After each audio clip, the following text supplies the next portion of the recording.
Hey Ernest, just taking a look at your action reaction animation for assignment 6, I think. So you got two guys, both have a sword. One of them attacks the other guy, swings through.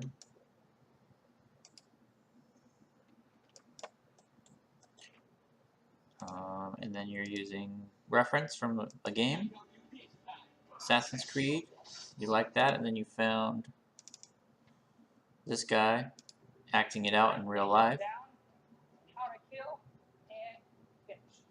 Some cool stuff happening in all three videos. The stuff you want to watch out for in the game reference is there's some very gaminess. Like this pose is not super strong with where the feet are. They're just doing that because it's a video game and they have limitations. But if you were going to make that pose, you'd probably relax the feet a little bit. And then the feet kind of slide right here into the block. It's another gamey thing. If we're making a portfolio, we don't want to do that. So the feet kind of slide into place here too. It's fine for a video game, but not on a portfolio. But then this is one animation because it blends from the block to the counter kill on this character. So once the counter kill starts, it's a pretty solid animation. Some good stuff going on there, good poses. But then as soon as the counter kill ends, it like blends back into locomotion again and kind of looks not very good. But everything from about 50 right there, I think that's when the blend finishes. For everything from 60 to 90, so we got one frame of good reference in here. It's good to use. Just be careful with the rest of the stuff. And this guy's got some cool stuff. You just want to be careful on his moves because he's moving a little bit slower than he would at real speed because he doesn't want to hurt his friend. But we know from looking at reference from about here to here is 1 second in the game. So we got 30 frames to get from about right there to right there, which seems pretty. Let's see what this guy's doing. 732 to 80. So he's doing it in more than 30 frames, 15 or so. Just stuff to keep that in mind. And then, so one of the things when I'm looking at animation and trying to review things that I go, what, I write down all the things that I'm seeing as an issue, even if I don't know how to solve them, and then I go and tackle them one thing at a time. And it just helps me get organized because otherwise there's too much to tackle. And a lot of times in reviews, I just tell people, like, this is the thing that stands out to me the most. And then sometimes I just go and write down all the stuff I see as an issue.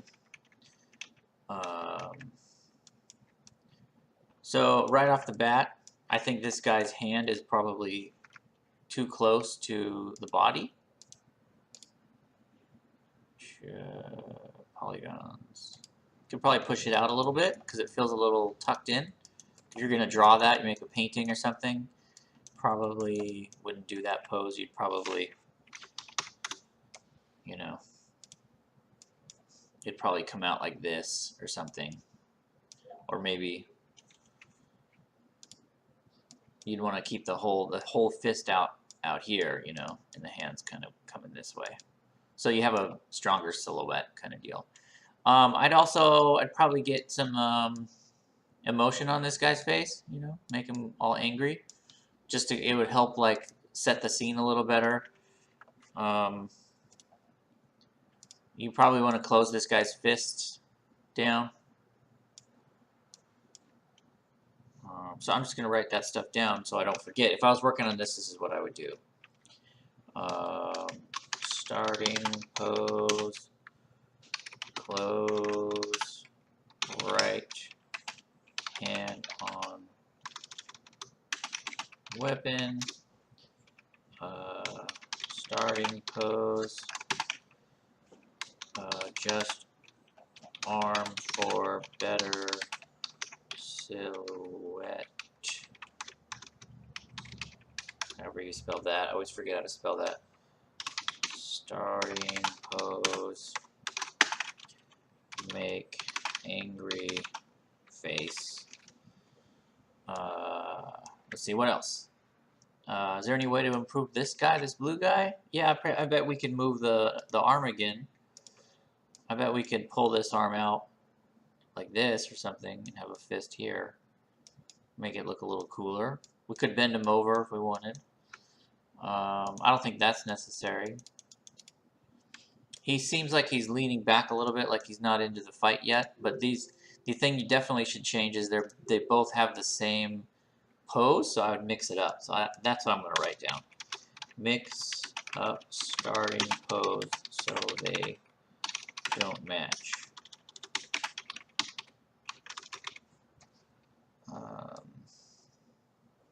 Yeah, and then watch this guy's eyes. If I watch this guy's eyes, it starts moving and it doesn't lock onto the guy. Red guy. I'll just call him red or blue. So red, eye, track, blue guy. And then I'm on frame 13, so I'm just going to write frame 13. It's like 0 to 13. I think you could pick this foot up more on that first step. More like, and the angle of the foot feels strange. So I think the foot should continue off the bottom of the heel to come out this way. And you can lift it up higher so it goes like even a bit higher. So that's red, first, foot lift, left, higher, fix, pose. So I would just go through the whole animation and write this down. At some point I'll give up and stop and let you fix stuff. Because yeah, so this angle here,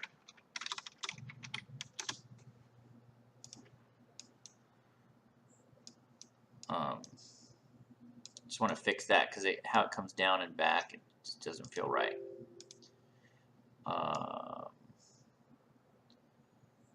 And then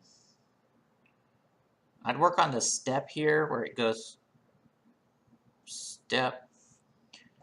I think probably the issue is like there's like one frame between the two steps, and usually you kind of step into the frame like there's like 3 frames between the step. Because I don't think you have reference of that. I can't really show you what's going on. Might be able to show you here.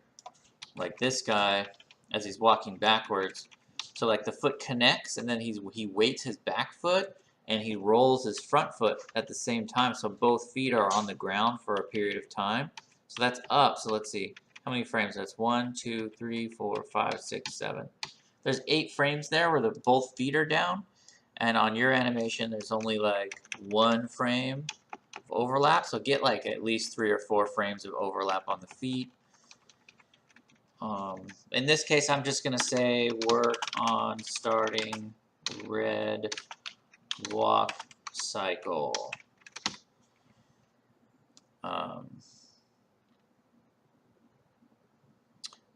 I like that he's taking small steps, but I would even go as far. As shooting yourself, like cautiously walking up to somebody with a weapon. I don't have a weapon, but like. Can't get that far either, but like somebody's like, he's almost creeping forward. I don't have a good camera here, but I think you get the idea, where it's just film yourself doing this action, because we don't have that reference.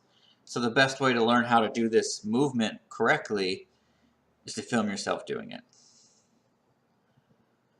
And that just kind of gets him, and then I would do some sort of a motion here. You know, lock eyes. So let's see, work on starting red walk cycle. Have red guy look emote. So he could be angry, he could be sad, he could be scared. Like pick something. He could be shaking. You know, maybe his enemy's like really concerned with what's going on. So maybe the red guy's like, should I fight this guy? I don't know. Or the red guy's like all angry and like, I'm gonna get this guy. Like, add some expression in there. Your animation will look a lot better. Red guy emote before attack happens. And then again, when he's going for the swing, he's not eye tracking. So really, we need to get his eyes doing stuff all the way. We could even get a like injured, like, oh, my face, you know. You could even go like, so he could be like, ah, or something when he gets stabbed. Red gets stabbed. Surprise face. I would go with surprise over pain, because pain takes a little bit to get to your brain. So in this case, the reaction is so quick that he should be more surprised or just straight up insta dead. And you could do pain. You could do pain over here on like 51 if you wanted. And then get falling dead pain face. Or dead face. Doesn't really matter, but have some cool expression. And then you'll want to do an eye tracking pass on the blue guy, because he's not paying attention, and add some expression to him.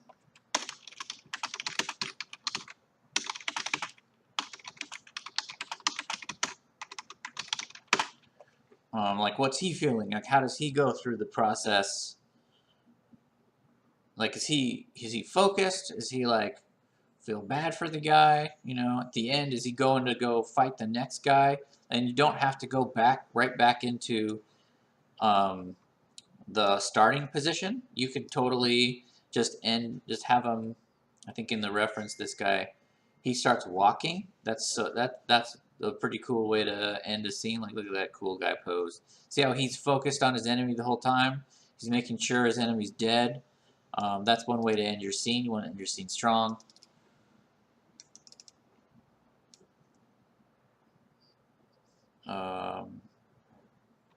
So right in here, let's see, add some expression to blue face at the end. Oh, sorry, I'm writing stuff off camera over here. So you don't see. You can pause this and read through this. But I think you should make your own list. You could use this as kind of a starting point, but I think you should make your own list of what you want to do with your animation and then go work on it. Because it's not that helpful for me to tell you exactly what to do every time. It's more important that you do your kind of be creative and do your own thing. But that being said, you can just use my list if you want. What else? So right at the start, so this guy's torso doesn't do a whole lot.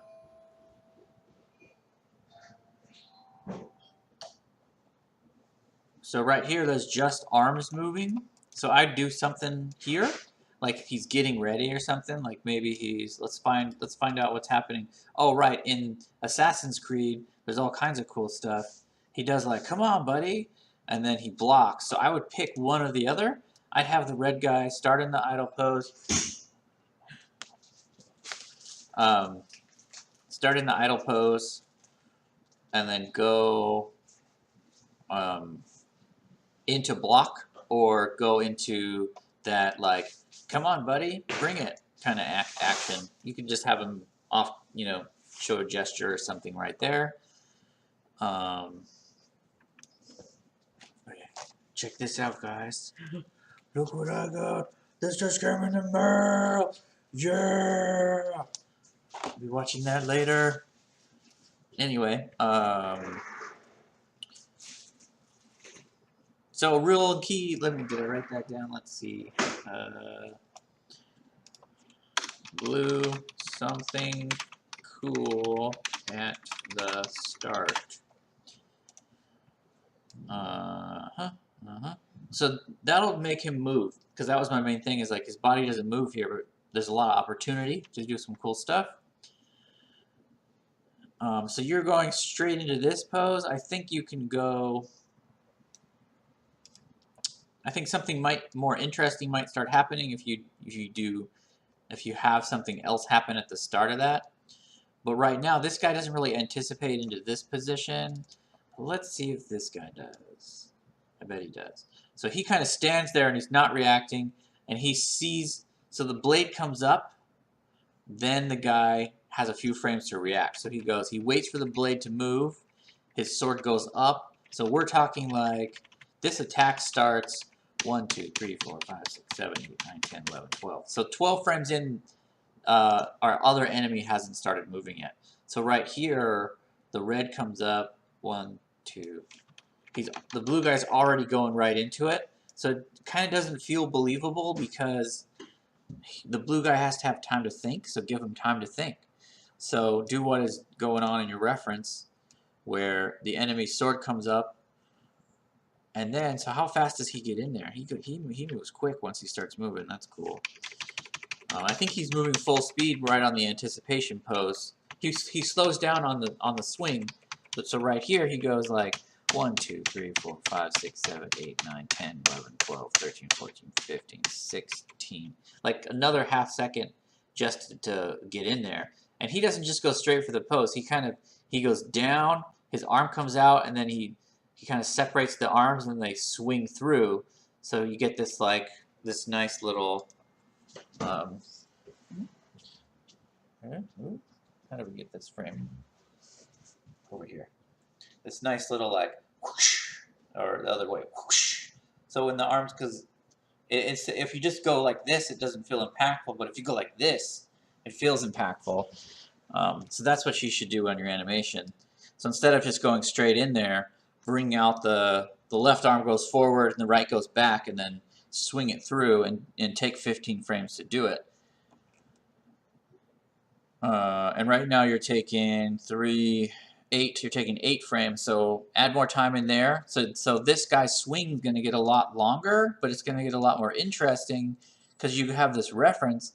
Because this guy, he starts moving his blade up as he's like touching his back for some reason, but he's doing an action and he's stepping. He's taking one foot and stepping into the pose. He's reaching up, he's twisting his hips, he's stepping forward, and then he steps forward into the action, exposing his belly, so he's kind of exaggerating the belly exposure, and then swings. You could probably speed up these frames right here, so I'm sure he's slowing down on purpose. But in games, you slow down on purpose too to give the player time to read. So yeah, add all that extra stuff in there. So you have a lean back, which is good. You don't have that step forward on the red foot. And if you need extra space, start this animation back a little. So that's that's like probably out of all this stuff, that's probably the hardest thing to get feeling right.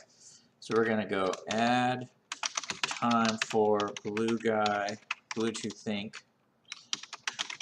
before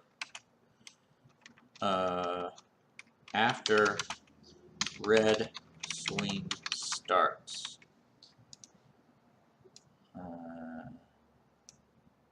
And I'll just say, because we figured it out already, 0.5 sec or so. And then we're going to add time for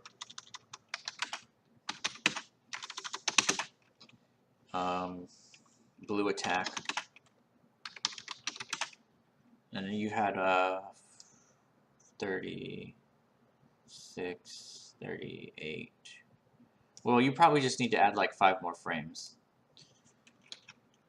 Plus 5 frames. And then we want to clean up the red attack, or we can just add the red foot step forward to the red attack. Add right foot step forward to red attack.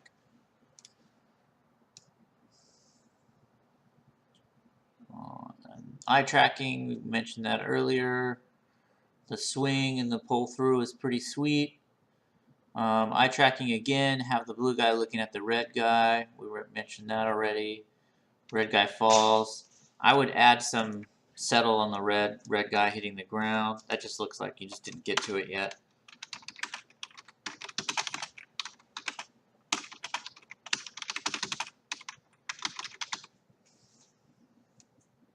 Yeah, because there's even frames here. And then we talked about doing something cool at the end. Okay, so that's a bunch of stuff. You know, so I would do pass through all this.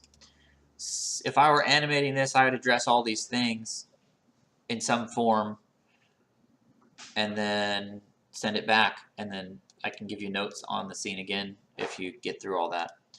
But just to be clear, like this is good for the class assignment. It's full credit, no problem. It's animated, everything's happening, 2 actions. They're reacting to the swings. These notes are all just if you want to start bringing your animations up to more of a production quality level. This is the kind of stuff that animators are going to be thinking about when they're reviewing your work. So you definitely want to try and tackle all this. All right, cool, man. In case I didn't say it already, it's a really good animation. This is just how my brain works when I'm critiquing animes. All right, dude. See you later.